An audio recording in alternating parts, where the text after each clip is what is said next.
Students, let's see our another poem from Honeydew on the grasshopper and the cricket. तो ये पूरा का पूरा जो पोएम जो है एक ही स्टैंजा के अंदर है, लेकिन हमने इसको थोड़ा सा डिवाइड कर दिया दो स्टैंजा में. तो फर्स्ट स्टैंजा की जो लाइन है, the poetry of earth is never dead when all the birds are faint with the hot sun and hide in cooling trees, a voice will run from hedge to hedge and new मॉर्न made.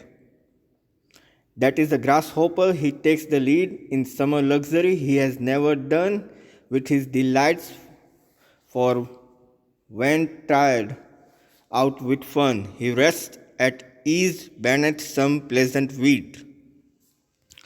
The sonnets open with the poet asserting that the poetry of earth, the voice of nature, is always live.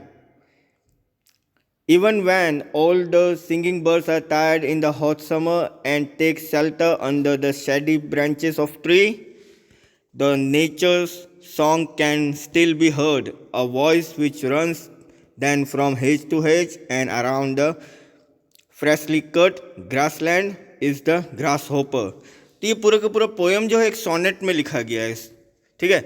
और starting किस तरह से होती है, तो poet जो है यहाँ पे पोइट्री ऑफ अर्थ के बारे में बताते हैं, एक वॉइस बताते हैं नेचर का किस तरह से जो कि लाइव रहता है. यानी कि समर में जिस तरह से समर में जो है कि नेचर जो है बहुत खिल जाता है, तो उसी तरह से यहाँ पे समर के बारे में बताया गया.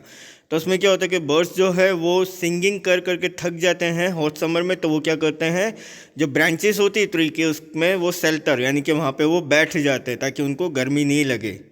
और नेचर जो है वो अभी भी अपना गीत गा रहा था, और वो वॉइस जो है वो ईजिली जो है ग्रास लैंड से सुनाई दे रही थी. और वो कौन गा रहा था, तो वो ग्रास होपर जो था वो गीत गा रहा था उस समय. The grass hopper has the luxury of taking over the duty of carrying on with the everlasting song of earth in summer, as he is never done with his delights. The grasshopper is fun-loving and cheerful in summer. He takes rest under the pleasant weeds only when he is tired out with fun. तो grasshopper जो है उसके सारी की सारी luxury जो है कि एक तरह से वो आराम फरमा रहे थे, और वो जो है एवरलास्टिंग सॉन्ग गा रहा था समर में. और वो जो है कि कभी भी वो डिलाइट नहीं किया करता था, यानी उसे कभी भी जो है थकान नहीं लगती थी, और वो कभी भी ज़्यादा जो है कि कूलिंग में नहीं रहता था, क्योंकि वो घास के अंदर था, तो वहाँ पर उसे वो आराम मिल रहा था और वो गाया जा रहा था आराम से. ग्रास होपर जो है वो बहुत फन लविंग और चीयरफुल रहता था समर के टाइम पर. और जब भी उसको रेस्ट करना होता था, तो वो जो वीड्स जो होती है यानी कि जहाँ घास की जो जगह होती है ना, वहाँ पर वो आराम से जो है लेट जाया करता था और वहाँ पे वो मस्ती किया करता था अपनी. The poetry of earth is ceasing never on a lone winter evening when the frost has wrought a silence from the stove there shrill, the cricket song in warmth increasing ever and seems to one in drowsiness half lost, the grasshoppers among some grassy hills. The poet repeats the main theme of the sonnet, that the voice of earth never comes to an end. Is an isolated winter evening when the frost has put everywhere and everything to silent mode. You can still hear the song of cricket coming from the stove. So the chilly atmosphere forces the cricket to seek warmth indoor, but can't stop his music. Rather, his music gets louder with time. तो poet यहाँ पे एक और चीज़ जो repeat करते वो ये है कि जो मेन थीम जो सोनेट की बता रहे वो ये है कि वॉइस जो है अर्थ का वो कभी भी ख़त्म नहीं होता है. और आइसोलेटेड विंटर यानी कि दोपहर का समय होता है जब विंटर जो है वो आ गया होता है, और सडनली जो फ्रॉस्ट जो हम कहते हैं ना कि एक धुमस जैसा छा गया होता है सारी जगह, और साइलेंट मोड हो गया होता है. लेकिन फिर भी क्रिकेट जो है उसकी आवाज़ सुनाई दे रही होती है, वो जो सॉन्ग गा रहा होता है वो आवाज़ सुनाई दे रही होती है. एटमॉस्फेयर इतना चिली हो गया होता है कि क्रिकेट जो है वो बाहर तो नहीं निकल सकता था अपने घर से, लेकिन फिर भी वो जो है अपना म्यूज़िक बंद नहीं करता है, और साथ ही साथ उसका म्यूज़िक उसकी आवाज़ के साथ साथ बहुत ही लाउड होता जाता है टाइम के साथ साथ.